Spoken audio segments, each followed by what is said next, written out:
और भारत की जिल्लत और रुसवाई की दास्तान दुनिया भर में आया। पाकिस्तान का मौक़िफ़ सच साबित हुआ। आलमी मीडिया ने जुनूनी भारत की बर्बादी का पोल खोल दिया है।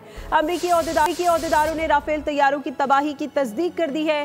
फ्रांसीसी अखबार ने भी पाकिस्तान के हाथों राफेल तैयारे ढेर किए जाने का एतराफ़ कर लिया है। अमरीकी ओहदेदारों ने राफेल तैयारों की तबाही की तस्दीक कर दी है। इसी हवाले से आपको बता रहे हैं, भारत की जिल्लत और रुसवाई की दास्तान दुनिया भर में आया हो गई है।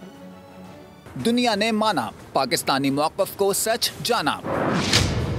राफेल तैयारों की तबाही भारत के लिए फिर जग हसाई। पाक फ़ज़ाइया का तारीखी कारनामा। जेट-10 तैयारे ने फ्रांसीसी साख्ता जदीद तरीन जंगी तैयारे मार गिराए। गैर मुल्की खबर रसां इदारे से गुफ्तगू में अमरीकी ओहदेदारों ने भी पाकिस्तान के दावों की तस्दीक कर दी। शाहीनों के हाथों राफेल तैयारों की बर्बादी। मारूफ फ्रांसीसी अखबार ने भी तस्दीकी मोहर सब्त कर दी। बुज़दिल भारत ने पाकिस्तान में मासूम शहरियों और मसाजिद को शहीद करके दहशत गर्दों को निशाना बनाने का ड्रामा किया। अपने 5 तैयारे गंवाए लेकिन दुनिया से छुपाता रहा। मोदी जी सच छुपाए नहीं छुपता। बरतानवी खबर रसां इदारे रॉयटर्स ने मकामी सरकारी ज़राए के हवाले से तस्दीक की कि बुध के रोज मकबूजा कश्मीर में 3 भारतीय लड़ाका तैयारे गिराए गए।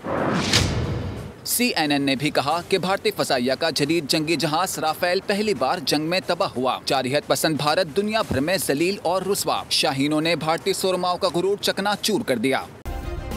सब्सक्राइब करें और बेल दबाएं ताकि कोई खबर रह न जाए।